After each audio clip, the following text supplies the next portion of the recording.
Grand Rising, guys. Um, Back with another message. I wanted to get I was doing the energy reads on Sundays with the Zodiac Oracle. I just wanted to do it a little differently. So we're gonna get a weekly energy read here, and wanted to pull two, of course, or three, or whatever Spirit gives me, because when I put a number or a limit on something, Spirit gives me more than that. So whatever Spirit wants me to have is what I should ask for. I don't know, but anyway. um, so I got Water and Aries, but when Aries came out, I heard Art of War. Okay. Aries is ruled by Mars, I believe. And that is a fire sign. And it's crazy because Meg at the Draconic Priestess, one of the ladies, one of the readers I watch, she just channeled through a message a day or two ago. It was one of her recent reads, that a deity was going to come to me, one that I have not worked with before, or a god, goddess, or deity. She specifically said deity and she was talking about Anubis. I've never thought about working with Aries. I've never channeled him. I've never, for no other reason other than, I try to avoid war, and conflict and fire spirits. I love fire spirits. I love all the elements. And I do like to work with fire spirits sometimes because you need to work with all the elements to be a true magician, right? Or to be evolved, to be, the Empress. The Empress is all queens in the deck, which is all four elements.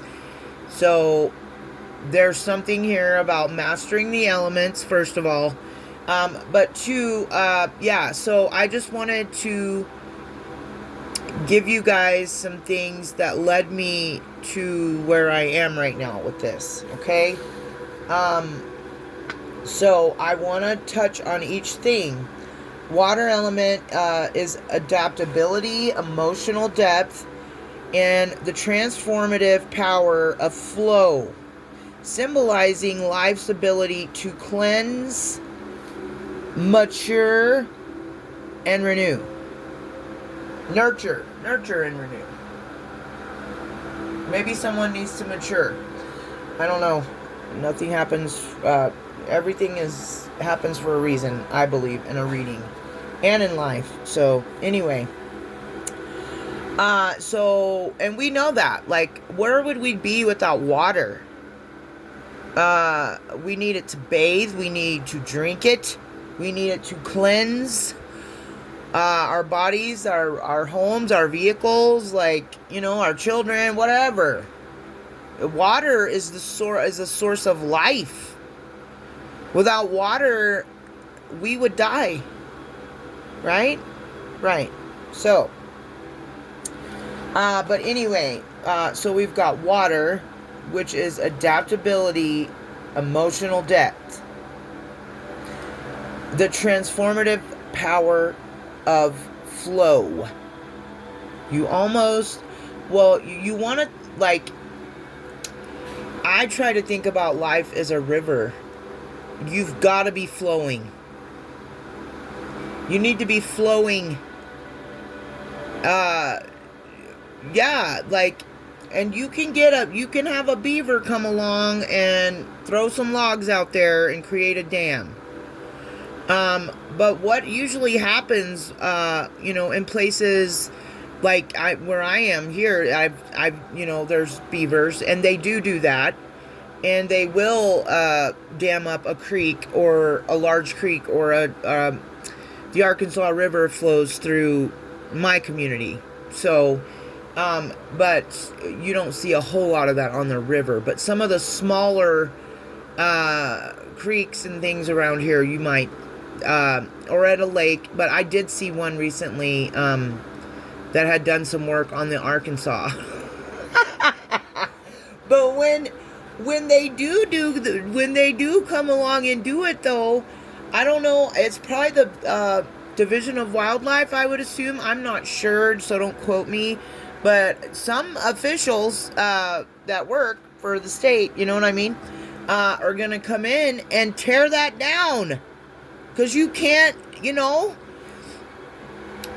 And I'm not sure why beavers do that. I'm sure they have a good reason to dam up stuff.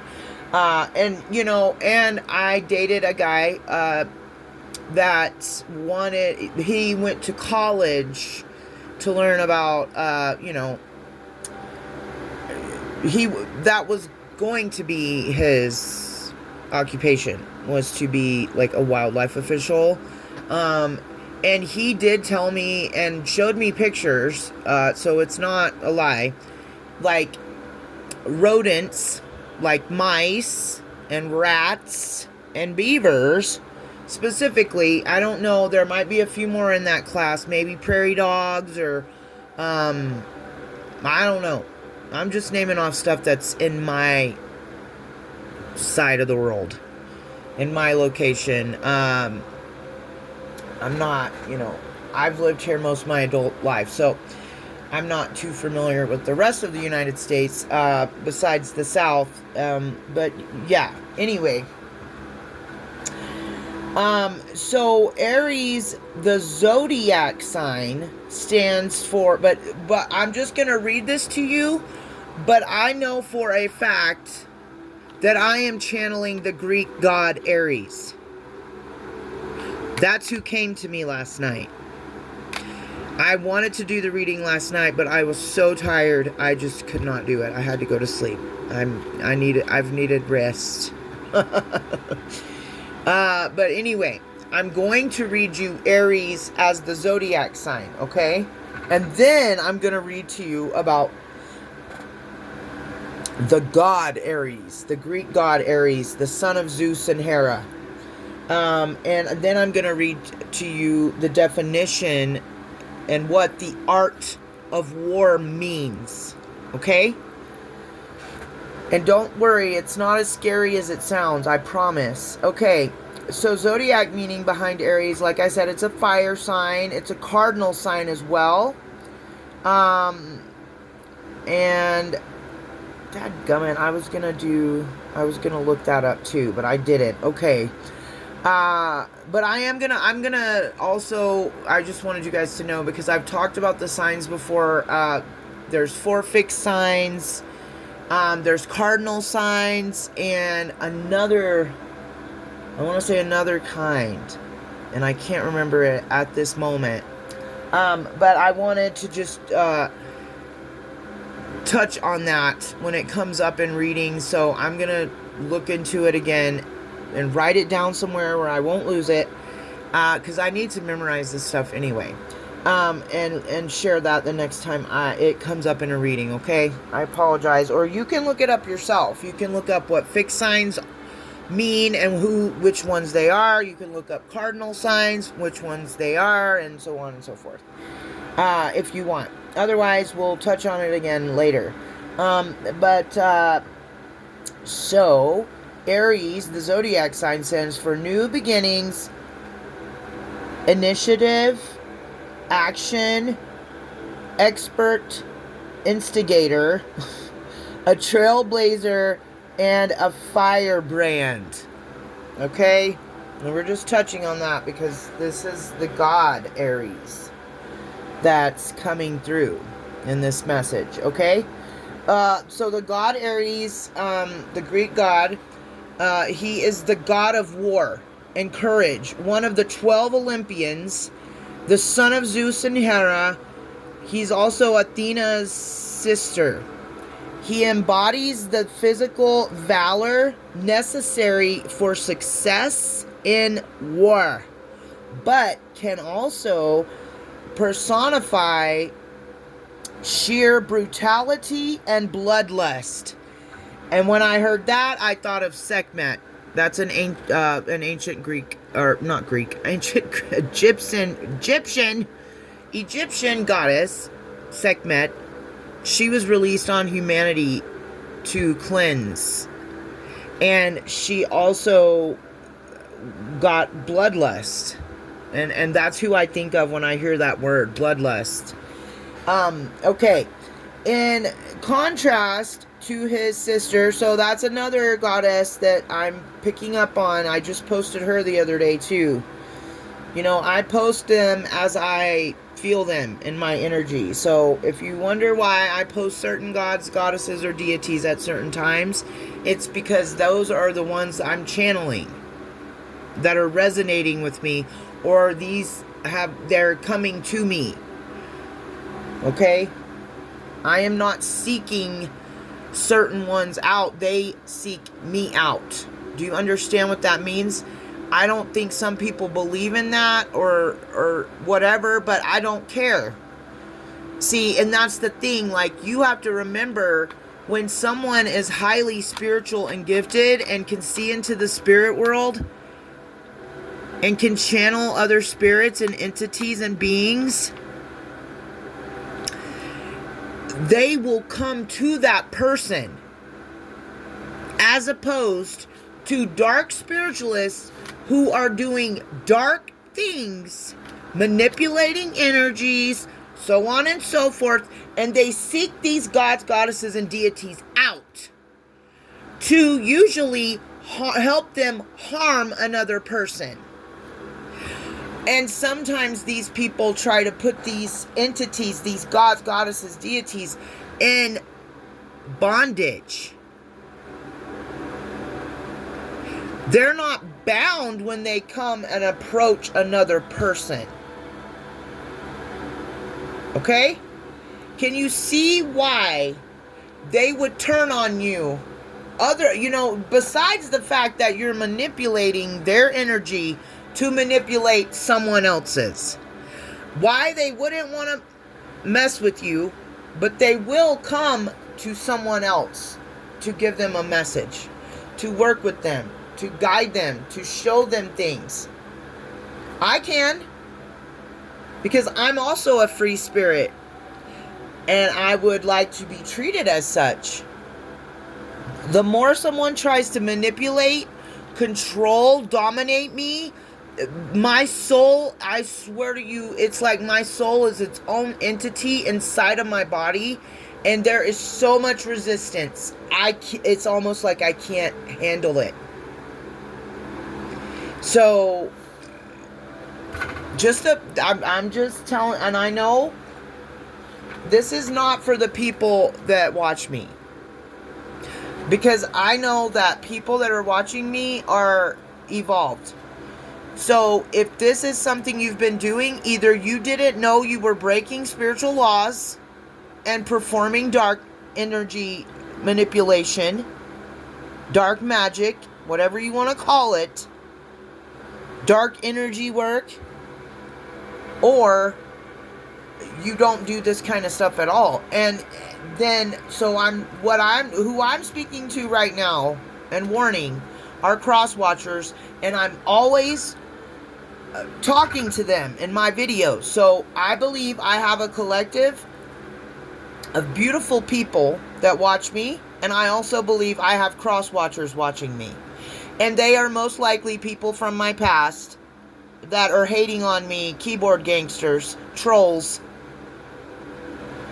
people that can't say nothing to my face, but will get on my platform and get under videos and say weird, crazy stuff.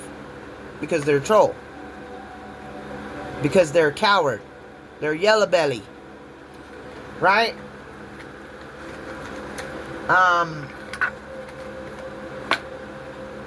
Anyway, so you don't bother me, by the way. I don't care.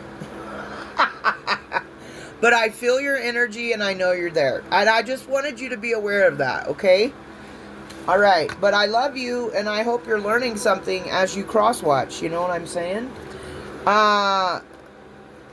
Okay, In contrast, okay, so refresher, I was reading about bloodlust, and I channeled Segbet and talked to her about her for a moment, and Crosswatchers, blah, blah, blah. Okay, we're getting back into the reading.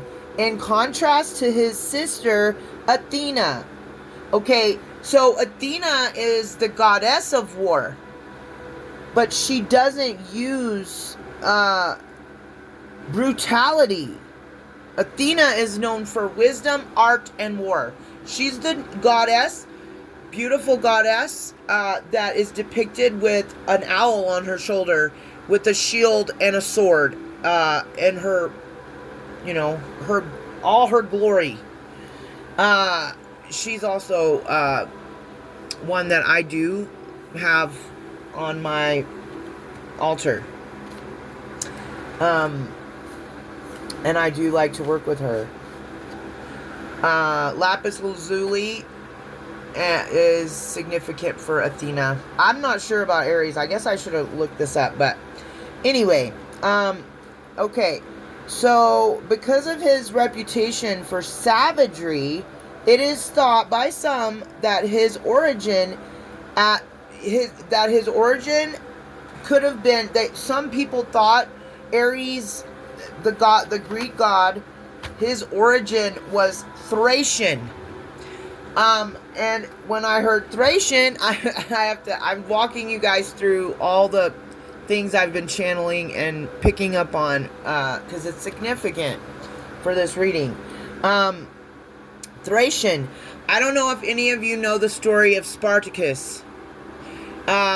He was a slave in the Roman era. I can't remember what year it was, but it was one of the real early ones. And there are, and I would, like, if you're into gladiators and you resonate with Roman and Greeks and you like that kind of stuff, I would recommend you go on, I think it's Stars. Maybe it's on Netflix too, I don't know, but look it up. It'll tell you what device or what place is streaming it at the time. Spartacus, Blood and Sand. There's a whole series of that story. And Spartacus was originally a Thracian, but he was kidnapped by the Roman army. The Thracians were working with the army to keep out some even more savage than they were kind of tribe that was pillaging, that led to pillage and rape and so on and so forth. Spartacus, his name wasn't Spartacus. He was named by the Romans Spartacus. I don't know his name before he was captured and enslaved by them. I don't know what his given name was, but he betrayed them. He was supposed to be fighting with them, and I think the Romans promised them they were going to protect their village while they were out, fighting with them. And the men of that village fell for it, the Thracians, and they went with the Romans to fight this other clan or group of people or whatever it was back then. And while they were fighting with the Romans, their camp, their village was attacked and burned down, and everyone there was raped and killed, basically. And so then they captured him, and he was enslaved to them.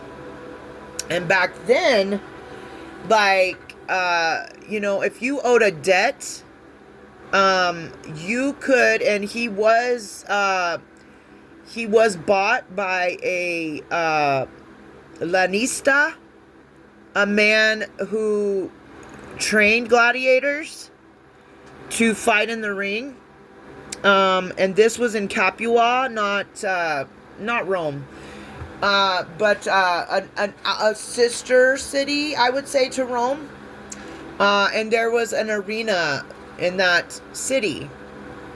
And Spartacus was trained to be a gladiator for the house of Batiatus. Okay? And then while he was there, and you'll, if you watch it, you'll see the depiction of their description of what they think happened, what led him to rebel. But there, I've looked it up in actual historical documents, and the reason for his rebellion is unknown. But he was a Thracian. And to the Romans, just like to the white man who came to the United States a long time ago, Christopher Columbus or whoever it was, and called himself discovering something, basically domination. That's what that means. Well, you discovered it, that's nice. You know it's here, go back home. That would be a discovery to me. You come in and dominate, rape, murder, kill, steal, destroy try to genocide an entire race so that you can take it from them. That is domination. That is not discovering. Just want to make that clear to those who are confused about it. Okay? Here we go. I get hot about this stuff. But anyway, it is a great, it is very graphic, the show. But I feel like it's a pretty damn accurate description of how people were treated and how all that stuff went. But anyway, Spartacus, and after, he was there for a little while, and he became a gladiator. And he whooped some butt in that arena, okay? And then he led a rebellion. Highly intelligent man. That's what you get. I'm sorry. But you take a man who went to war with you, you warred with him, he warred with you, for the Roman army, and while he was doing it, you allow and probably it was set up that way too, just to be for 100. There are some demonic, cold, cruel people in this world who will absolutely do things like that to get a come up, right? Okay, so you betrayed him, had his wife, his family, whoever he was there with at that camp, in that village, destroyed, and then enslaved him. No wonder the man rose up and led a rebellion. These slaves were chained, bound,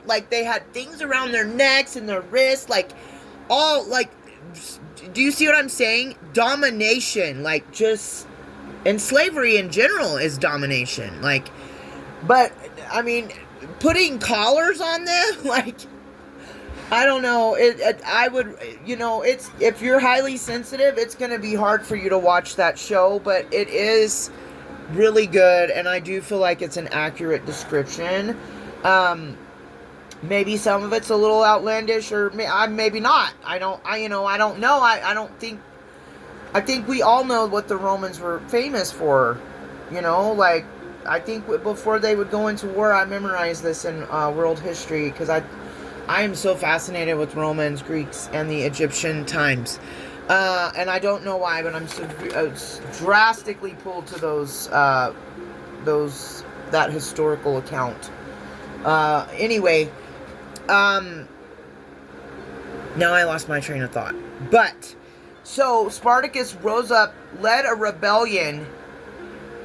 He got the other gladiators at that school, at that home, at that place. I can't remember the word for it, but his home was specifically centered around the arena. Not physically, but his home was a training school for gladiators, and they would keep these gladiators enslaved as their gladiator. They had the opportunity, I think they were all presented with the opportunities, first of all, you had to become a god in the arena, which was no easy feat. Then you could earn your freedom, and I think only one from that house earned his freedom.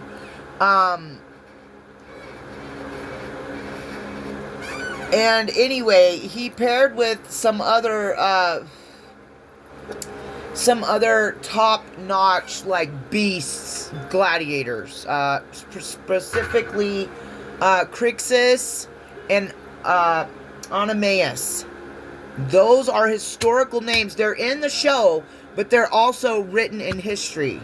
So just go with me here. And they, with the other slaves, like the regular slaves at this house, the house of Batiatus, and the gladiators that were in the gladiator school that were his slaves, rose up and, like, attacked. I think they might have been, there was a party going on. So they were able to get some of the highest ranking Romans, or Capuans, whatever, because they were in Capua. But my point is, they were having a party. And so they had major, like, top dogs at that location at the time. And these slaves and gladiators joined together, rose up, killed the entire house of the the wealthy people, their dominus. They killed their dominus and their domina. And even those words are dominate. That's what they called him. He was the head of the house. Domina. No, Dominus. And his wife was Domina. Dominating. Okay? And then he went on to, like, he got, like, thousands and thousands. Like, all these, he was going to different homes, and they were slaughtering the owners and taking their slaves on this, and they went to war with the Romans, okay? So he led this great rebellion against the Romans. And what I was going to say also was, I found this crazily unusual and not shocking, though. But one of the guys he encounters while he's at Batiatus's home, when he is training to be a gladiator, his name was Varro, and he actually accrued a large amount of debt because of gambling, and had a woman, his wife, and a small son, and then his wife was pregnant. So he enlisted to the house of Batiatus to pay off debt, and was fighting in the arena. And he did, I don't want to ruin the story, so I'm not going to tell you what happens there. But I'm not going to tell you there's not a lot of tragedies and a lot of harsh things to view in this series, okay? But it does, like, if anything, it's going to help you see what the slaves and the gladiators went through for the entertainment and pleasure of these Romans. And I think it's very significant that I'm saying that, because it is very similar to our matrix reality, our society, and what they do to us is very similar. And I believe that, I used to be a big football fan years ago, but and I watched the UFC, and and I'm not saying anything bad about those things. Go Joe Rogan. I love his podcast, and UFC is no joke. Like, I'm not disrespecting that at all. But I do view, like, especially the NFL, more so than I would consider the UFC, because that's like skilled fighting. Like, you have to learn jiu-jitsu and all kind of stuff to do that, to fight in the ring, octagon. But anyway, like the NFL it started reminding me of the arena. These massive, huge, giant humans, like massive men.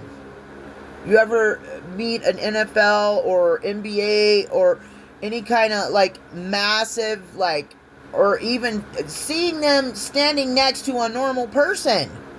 Like, I see a lot of NBA players when they go to China or Asia and they take pictures. Like, that's what I'm trying to say. These gladiators, basically, modern gladiators, and they're out there fighting tooth and nail with their physical bodies, getting paid bomb money when they deserve it, I mean, for what they're doing. But do you see what I'm saying? And it's in, like, an arena. And it's televised, and people are screaming and yelling and just, you know what I mean? It's like that mob mentality from the Roman times. But anyway, this is all significant. It must be, because I'm talking about it. Okay, now, let's move on to the art of war.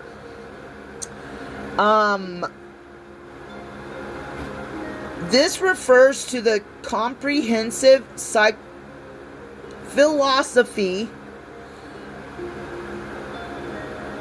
science, and strategic methodology of navigating conflict. Let me read that one more time.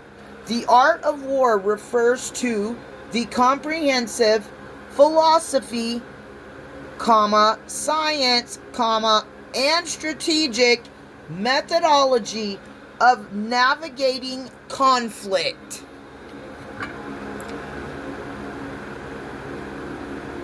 I hope you heard me, okay?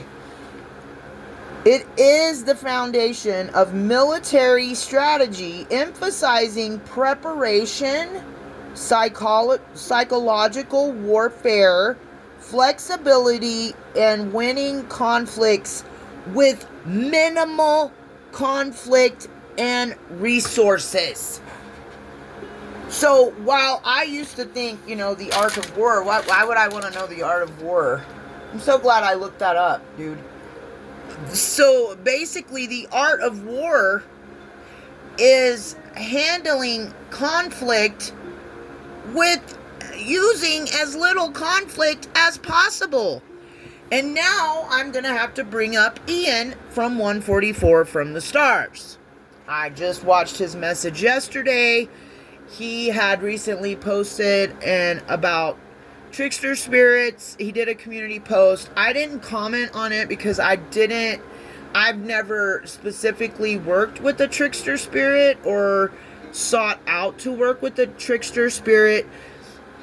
And I believe he was talking about all trickster spirits, but specifically Loki. If you don't know who Loki is, he's a Norse god. And he is known as a trickster god. And I don't get a bad vibe from him. But what Ian was saying is that a trickster transforms chaos into order. And asked our opinions of whether or not we found that to be divine or not. Now, I see divinity in it. So I'm bringing that up for a reason too. Go watch Ian's video from yesterday. I'm recording this on the 29th. So go to 144 from the Stars and look at his post from the 28th. His video, but yeah, so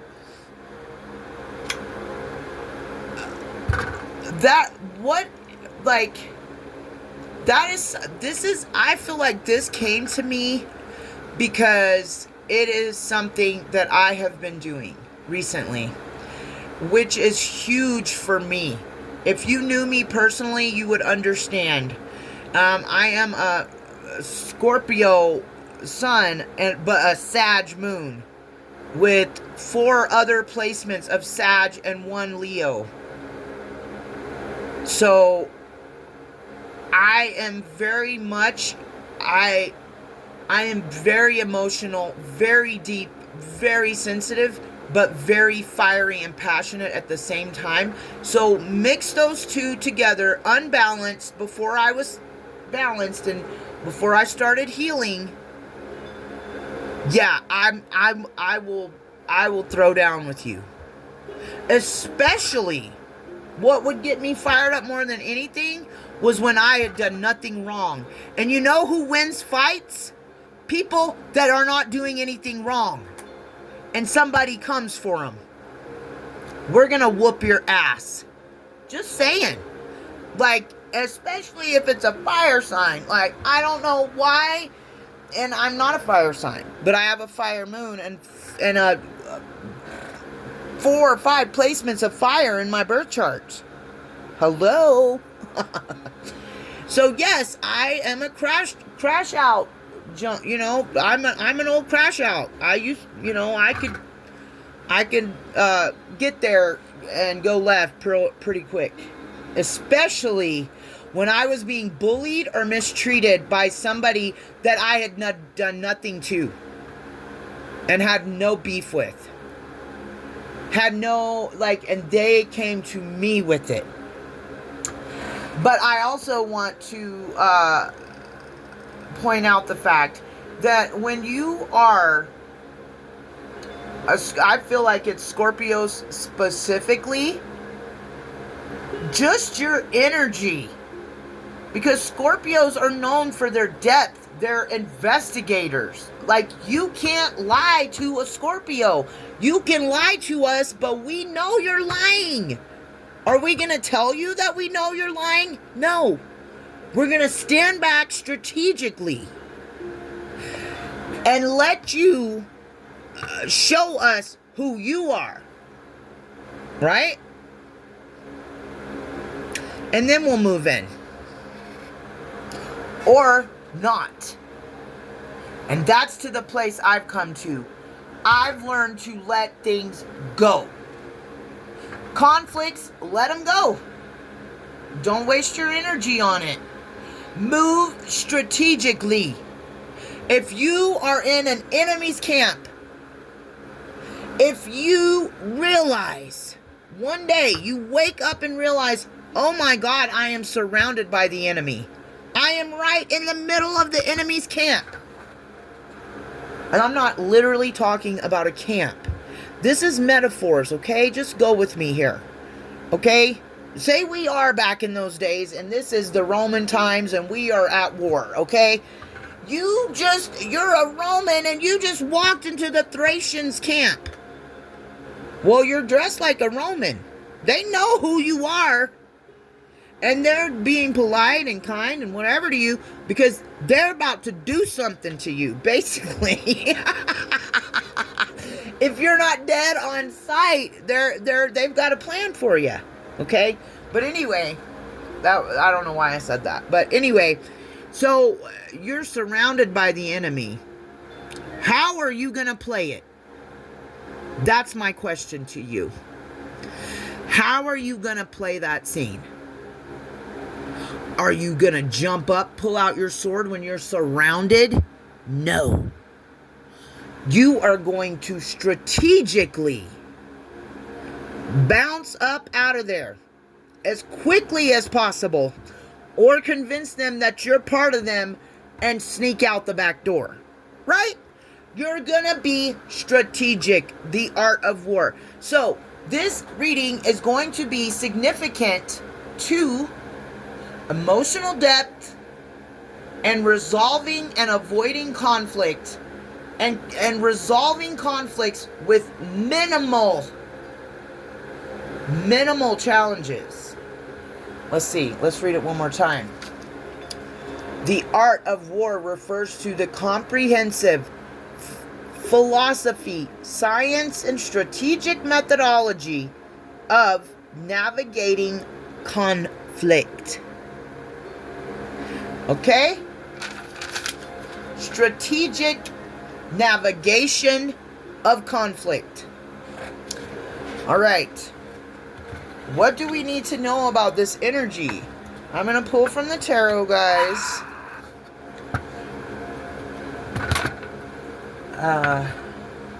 What do we need to know about this energy? Spirit. Fire spirits. Specifically. Fire spirits, what would you have us know? Aries. What would you have us know about this energy? I think I know where it's coming from, but we'll just see. Okay? We're just gonna see.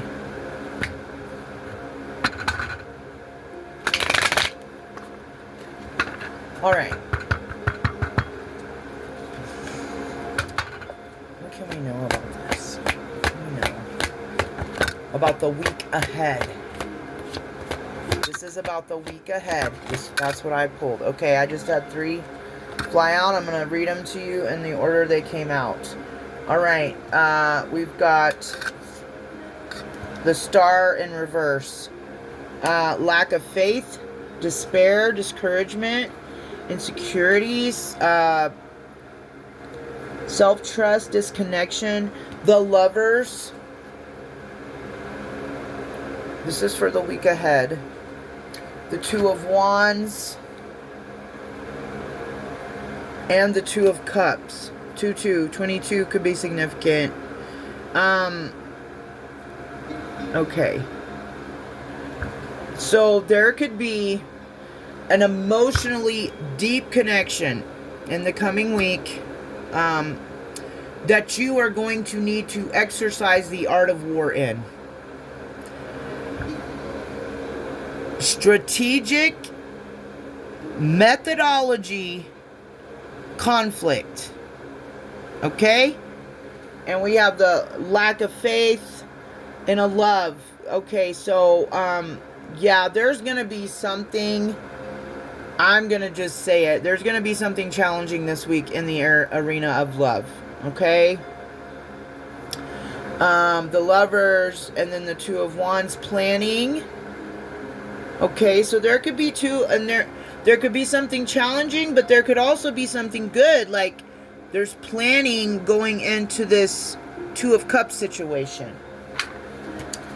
Or maybe this is telling us that we need to make plans and look ahead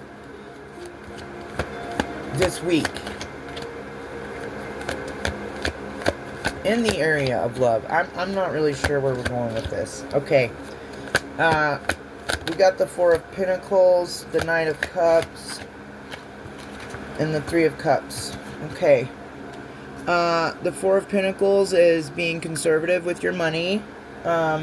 So there's also, that's something that we need to be, a little frugal. Maybe. Not scarce. Frugal. Just be smart. I think this is telling us to be smart about our spending habits this week.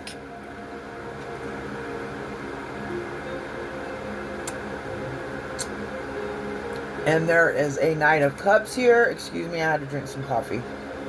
A Knight of Cups here. We know the Knight of Cups can represent romance, charming offer, a love offer, proposals, that kind of thing. And then we have the Three of Cups, which is celebration. So there could be a charming water sign or someone in water sign energy, specifically Scorpio. There's also Leo energy. Libra. But maybe a Leo, since I said it. Alright. Celebration. And then we have the Nine of Swords in reverse, which is inner turmoil, secrets, fears, releasing worry, hope, reaching out. Okay, someone wants to reach out.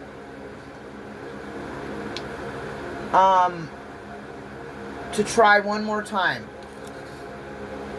This is going to be up to you guys. I'm not not telling anybody what to do. And then the Four of Wands, okay? So there could be, the Six of Cups isn't out here, but inner turmoil and deep-seated fears, secrets. The reason I say someone from the past is because how can you have secrets with somebody you're just now meeting? I mean, you know what I mean? So it's got to be, there's some kind of fears going on with this person.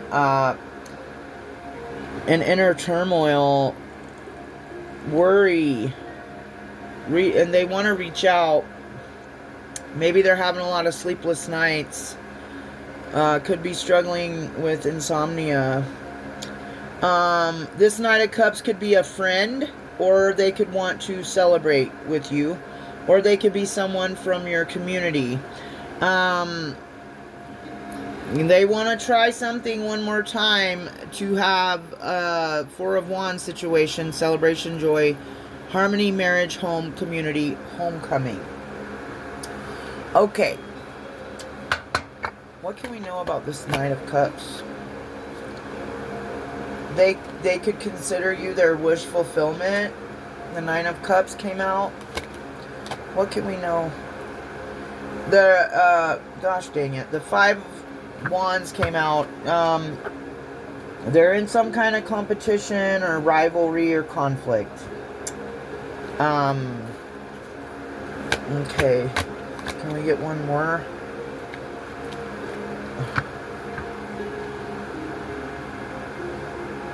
Have you ever known somebody that, like, battles with themselves to the point of you in your third eye, you can, like, see, like, two things inside of this person's body, like, fighting? Like, part of it's them and the other part is something else, an attachment probably. And it's crazy. It's like they're literally warring it out inside of someone. Like, you will know what I'm talking about. Usually that person has an attachment. So it is two entities.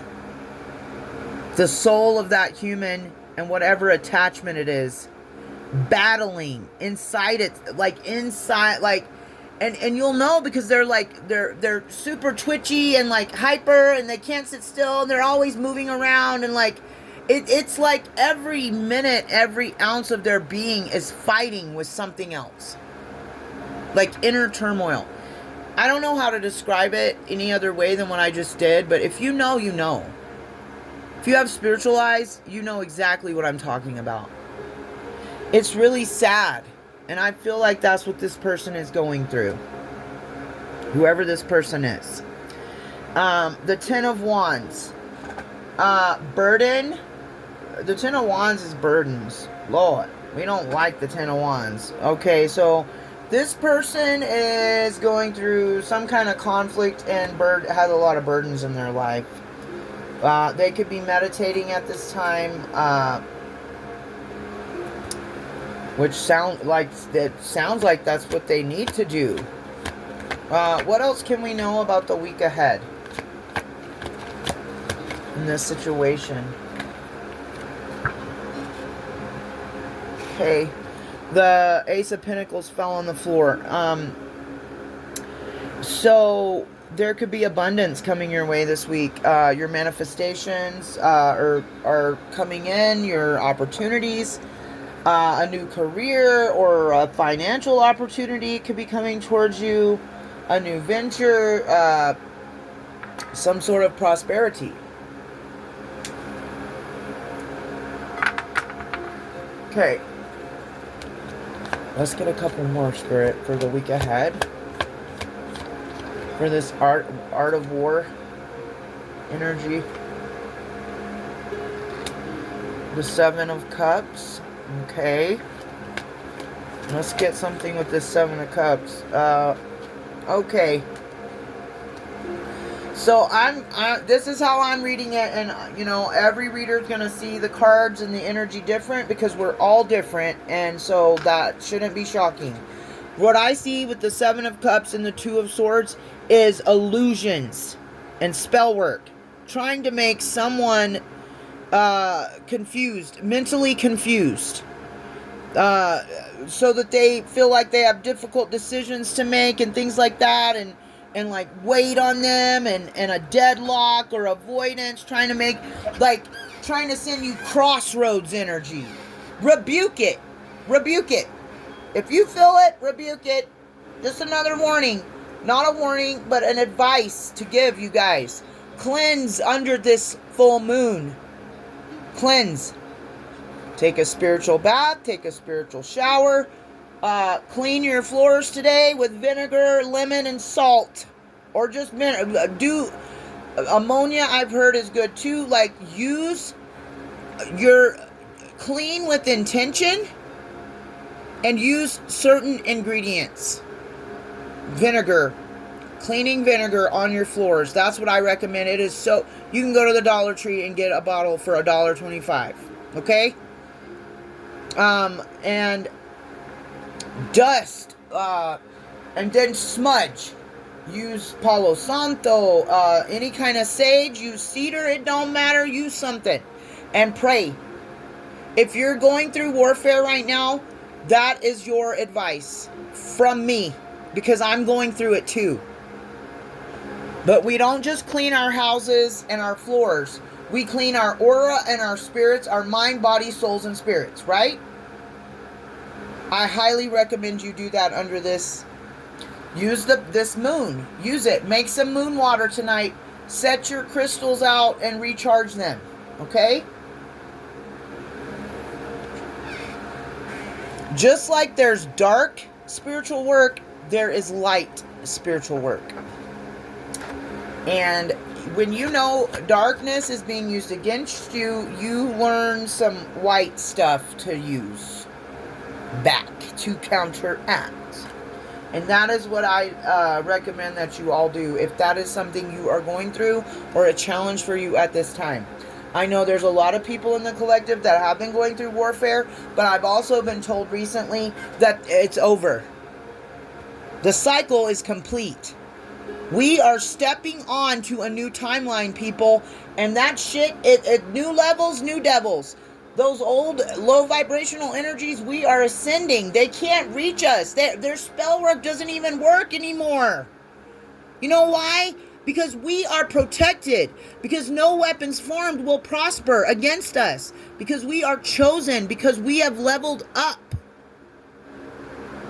We're on a different frequency than these lower vibrational entities. They can send their energy work, but it's going to backfire immediately because it has nowhere to land. Do you understand? And this is a warning for the cross watchers. If you're doing stuff like this, stop. Because the people you are attacking are leveling up out, away from you. So if you want to do energy work, I would do it on yourselves.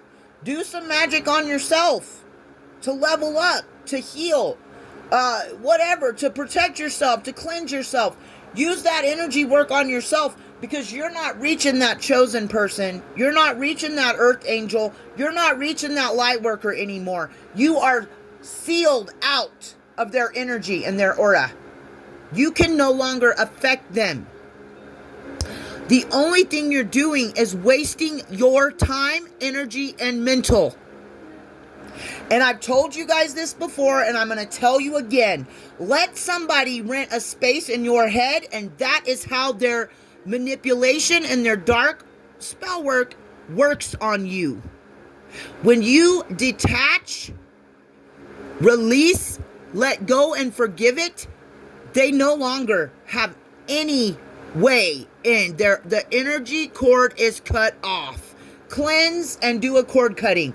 You don't have to do, like, you can do cord cuttings for specific people, okay?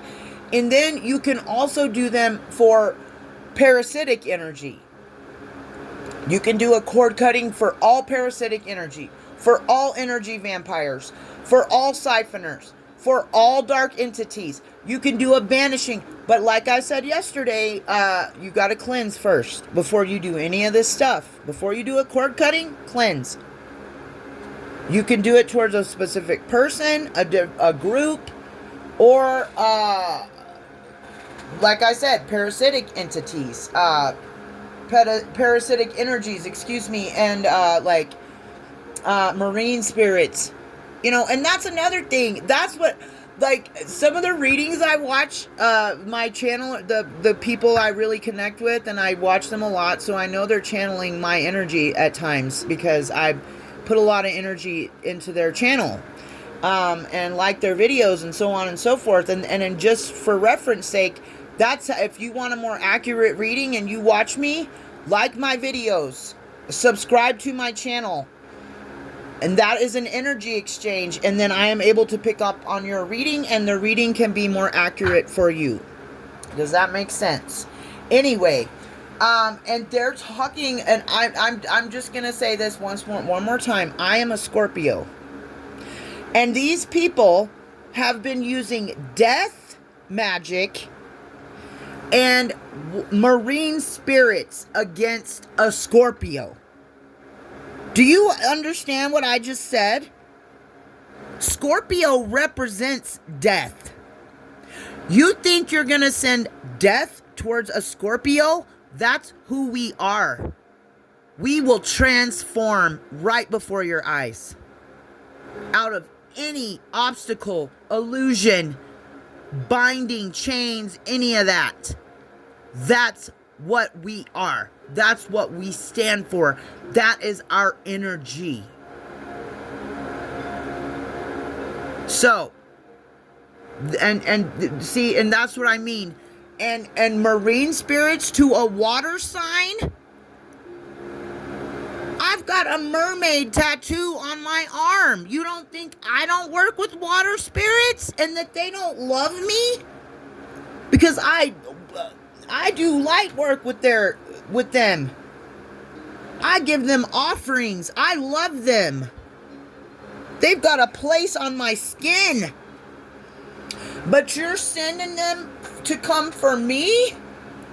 And when you hear stuff like that, that's when you know these are kitchen witches and like wannabes that are Googling spell work off of Google. Hello? I know you're out there. Don't send marine spirits and don't send death magic to me. I am a Scorpio. I already work with these energies and I embody them. I'm just trying to be nice here. What are you thinking though? For real, like, what are you thinking? Please be smart. If you're gonna do energy work, be smart. Know what the frick you're doing, dude. Okay? Anyway, and then one day, you're gonna wake up and realize your power and who you are, and none of that shit has any power over you anyway, which breaks the spell, breaks the curse, breaks the hex right off of ya. And just for a confirmation, you might break a few dishes or some glass is gonna break around you. And when you hear it, when you break that plate, when you drop that glass, you're not normally clumsy, but you break like, this happened to me not long ago. I broke 3 dishes in a week. I don't ever break dishes. I'm a mother. I do this. I've been doing this since I was 22. And, like, come on. I never break stuff. But I broke 3 dishes, 3 curses in a week. And all it takes is you waking up to your power, remembering who you are, giving into your soul and your passion and the gifts God has given you. That's all it takes, and you are, that shit just breaks right off. It's so awesome. And because God is in me and He's in you. God is everywhere. God is omnipresent. We are one. We are one collective. We are one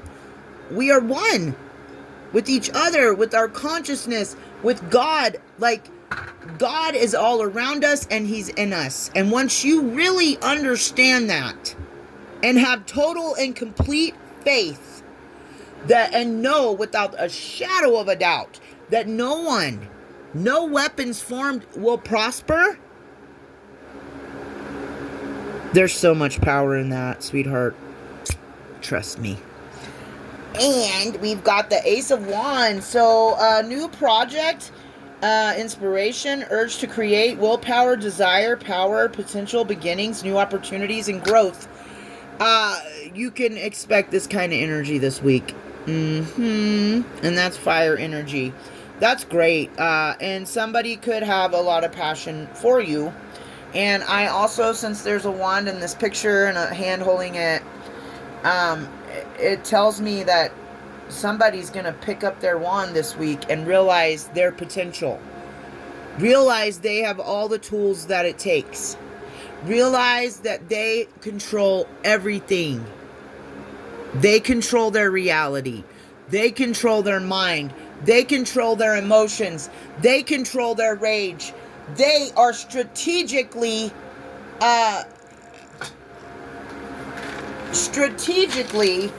comprehensively, methodology navigating conflict. This is alchemy too. That's how I'm also seeing it. Alchemy. Alchemize that energy that other people are throwing at you and turn it into sacral energy. This is the second time this week I've gotten the Ace of Wands in a reading and channeled sacral energy. Okay? So, and especially if you're celibate, you've got to have a place for that energy, you know? So, put that creative spark, that creative energy into a creative project, art, music, channeling tarot messages, whatever it is, whatever you're going biking, going running, going on a hike, whatever it is that is your thing that you like to do, that is healthy, that is not limiting your ability to stay grounded, okay, and healthy. Anything besides that, I don't recommend it, you know. But it takes something different for everybody. I've just gotten to a place of maturity where I like to feel good all the time. So I'm not going to pollute my body with substances or spirits, alcohol, or anything like that that's going to make me feel bad the next day or in several days later or whatever. If it makes me feel bad, it's not good. It's poison. That's how I see it now. And I even see certain foods now as poison. This is so yeah, I'm just telling you guys what I've been feeling called to do, and that may not be where you are, but you're gonna get there. So I would start trying to make healthier choices now. Drink more water, eat more whole foods. Okay. So, what is the advice for this, the first energy that I channeled? The possible person, the star in reverse, the person with the lack of faith and despair about a lover's situations. That's our situation that is plant situations. Maybe they're a player. My God, you don't need more than one situation. I ain't doing none of that. So this is a warning. Don't come towards me if you got more than one. I don't do poly. I'm not a third wheel. And I am not a mistress. Stay back. If that's what you want to come towards me with, I'll go ahead and tell you right now what the art of war is going to tell me to do. Straight up ignore you. I will not give you a lick of my energy. Time, focus, none of it. I want a 2 of cups, a sacred union, balanced love. Or how many scales are on the scales? The justice scales. 1 on each side. There's not 3 scales. Okay? Somebody in the collective needs to hear this. Take that poly stuff to somebody else that wants the Polly. I don't like Polly. I wish she would go away and never return. Like, Polly can go somewhere. That's how I see it. Those kind of relationships are dead end. You can say whatever you want to. How many people out there, I would love to know, how many people out there know a polyamorous, a throuple, 3 people in a relationship, all knowing and willingly being in a relationship together that goes beyond several years? Longer, let's just say longer than 5 years. If anybody knows a throuple like that, please put it in the comments and prove me wrong. In those kind of situations, one person is set up to feel alone, either sexually, emotionally, or mentally. Something is going to happen where one of the people feel isolated and left out and hurt. So, I don't know. Maybe try it. Maybe fire signs can get into stuff like that. I don't know what kind of sign would be able to handle that. But an emotionally deep water sign is not going to be able to handle something like that. It's not what we're about. So stop trying to bring it to us.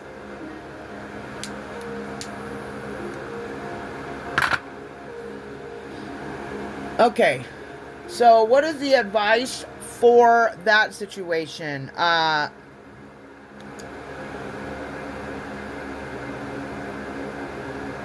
We got the Hierophant here.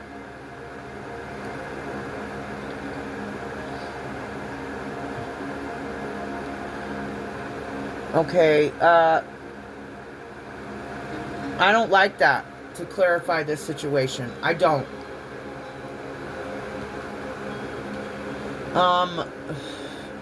I guess in this situation, you want to use forgiveness, wisdom and trust, mercy. So we are being advised to show mercy to this person. If we're in Christ consciousness, that's something we're going to need to be able to do, okay? Now, I got several situations, so I'm going to get advice for each of them. Or at least that's how I see it in this reading. Okay, what about the Two of Wands, Two of Cups situation? Someone planning to bring in unified love. 2-2. The advice is the Seven of Wands. Protection. This is protected. So, keep up your boundaries. Keep up your protections. And then, then I saw like the Four of Pentacles as another separate situation, advising us to just watch our spending this week, maybe, you know, don't live in scarcity and lack. That's not what I'm saying. That's something else I wanted to point out. Like, that was something that my parents, and I had to realize this recently, it wasn't just one. It was both of my parents that used to always say they were broke. We're broke. Don't claim stuff like that. You know how hard it's been for me to retrain my brain and create a new relationship with money because of the generational curse put on me? That mindset? We are never without. We are never lacking. We have everything we need. We are secure. We are safe. We are children of God. He will never turn away from us. He will never neglect us, abandon us. There are no orphans in God's eyes, because He is our Father, and He'll never turn against you. Okay? But this is and I feel like saying this too. You know, if that's the way you think of money, you've got to stop that. And you need to but you need to challenge yourself with that and stop thinking that way. And it will be a challenge. Those kind of mindsets, and I call them programming. That programming was put in you by someone, or a society, or a family, or whatever, And it's hard to break the cycle of thinking that way and having that mindset, but you can do it. I've done it. Okay? It's a challenge, but do not, your words hold sway. And I said this in yesterday's message. Under this strawberry full moon in Capricorn, this is a heavy manifestation time for love, finances, and prosperity specifically. So watch your intentions. Watch your words. Be careful out here, people. Your words are spells. So make sure you're casting white, good magic spells over yourself, your life, and the people you encounter on your journey. Okay? And this is the Seven of Swords clarifying the Four of Pentacles. Somebody's trying to be sneaky out here. There can be a betrayal going on with finances at this time. Somebody trying to get away with something. Trickery. See, and that's, you know, I don't like that. That's reminding me. Well, that we talked about the trickster spirit. Okay, so just be careful. I don't like. Let's get one more for this. Let's just see what we can see.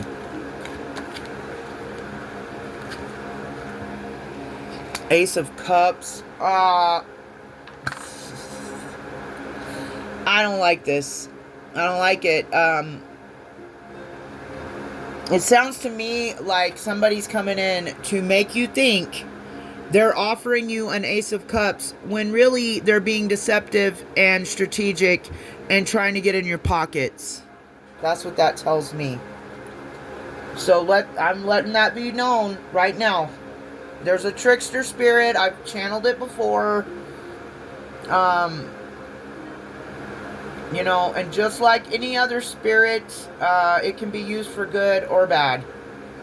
So there can be divine, I believe there can be divine trickster spirits, because to me that's a divine alchemist, somebody that turns chaos to order. But just like you can use things for good, you can use them for bad. And this trickster spirit specifically is one I've been channeling and picking up on for years. I know who it's attached to. I know their thoughts and intentions. Yeah, so this is be careful.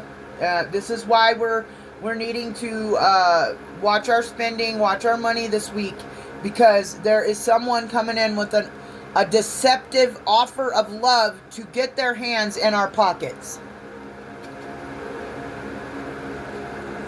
All right, now what is the advice for this Knight of Cups coming in, who considers you their wish fulfillment, who is in conflict with heavy burdens and in apathy and meditating at this time? What is the advice for this situation? Wow, the Three of Swords is the advice.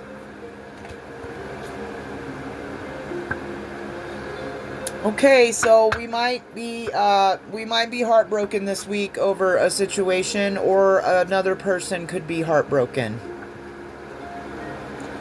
I'm not going to say that the advice is to break somebody's heart, because that's never good advice. How would you like that done to you? So don't be, you know, be nice.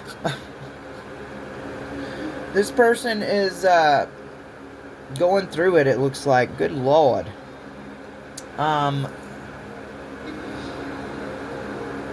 Yeah.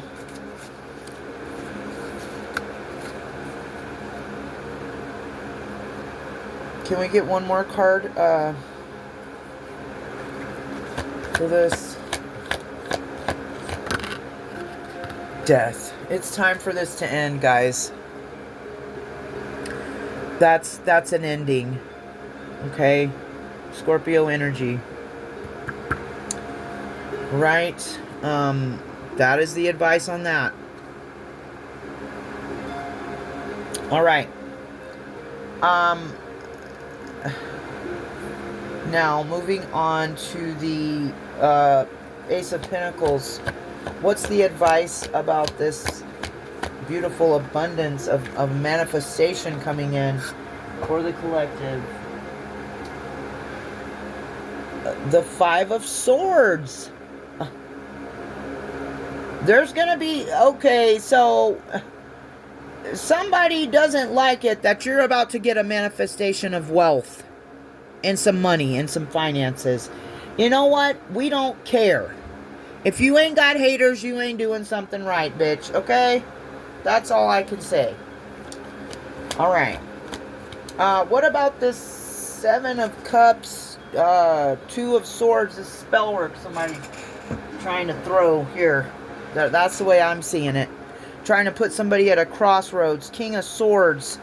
Air sign. Fire and air. Taurus and Gemini. We're being advised to use our head over our heart. Okay? Be disciplined. Be truthful. Be honest. Make sure you maintain sharp mental clarity so that when this illusion of you being at a crossroads and you not being able to make smart decisions and stuff, that's an illusion. Remember that. If you encounter that energy this week, it is not yours. You are not indecisive. You are disciplined. You are structured. You make choices every day that shape your reality, and this week is no different. Just do not allow that somebody trying to throw crossroads energy at you, or doing any kind of work on you that's going to put you at a crossroads. Pray for open roads. Pray for obstacles to be removed, and it's as simple as that. You can also get a road opener candles. I believe theprettyoracle.com could help you out with candles if you want to do some candle work. Pray, whatever. You know, there's all kinds of spiritual work you can do. You can work with Lord Ganesha. That's a Hindu deity that helps you remove obstacles, and represented by an elephant. Okay? That's just if you're into that. You don't need to do that. You can also call on Archangel Michael, or just pray. You know, whatever your beliefs are, whatever you normally do, don't change stuff unless you feel called to. If you've got entities, deities, energies approaching you in the spiritual world, embrace them. They're trying to give you guidance. Hell, sometimes it's our higher self too, people. And don't let people think that you're communing with demonic, low-leveled entities. Some people are communing with those entities. But when you've done healing work and shadow work and elevated, that's, you've got... But by that time, you know discernment. So you know the difference. Right? Yeah. So the people... That's what I'm going to say. The people who say, oh, she communes with low-level entities and she has what she has because she works with demons and stuff. No. They're projecting what they do onto you. Okay? Because if you're praying daily, elevating, isolating from other people's energy, you're learning your discernment, improving your discernment, learning these major skills, you're not communing with no demon. Because you know about setting intentions and cleansing and protecting from them. Why would you be talking to them? I don't talk to no demons. I command them to leave my presence when I feel them. Because I have the anointing. I have the authority given to me, like is given to all of us if we accept it and honor it and stand in it. The authority to trample serpents and scorpions under our feet. Just like Archangel Michael is depicted in that painting.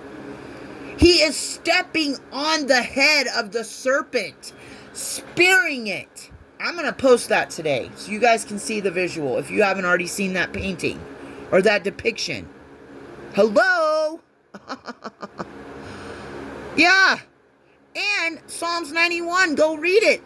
God gave his angels charge over us to lift us up in their arms so that we don't even dash our foot against a stone. No harm. Do you understand what that means, people? Read that chapter until you memorize it. Read it until you believe it. Read it until you own it. It will give you so much power and authority. But it's given to you by Jesus Christ, by Yahweh, by Yeshua, and the Holy Spirit. Okay? Our advice for the Ace of Wands energy, the new project, the inspiration, urge to create, is the Six of Pentacles. That's beautiful energy, guys. A beautiful place to end a reading as well. Equal give and take, giving and receiving, sharing wealth, generosity, charity, sharing. That's what that stands for. With the desire and power, potential, you're holding the wand, you're ready to create. Beautiful energy. This is the weekly energy read, guys. I hope you've enjoyed it. I hope you've gotten something out of it. Don't forget the art of war this week, because we are going to be emotionally challenged, and we need to be able to resolve conflict strategically and navigating it correctly, turning conflict into order. Okay? I love you guys. Peace.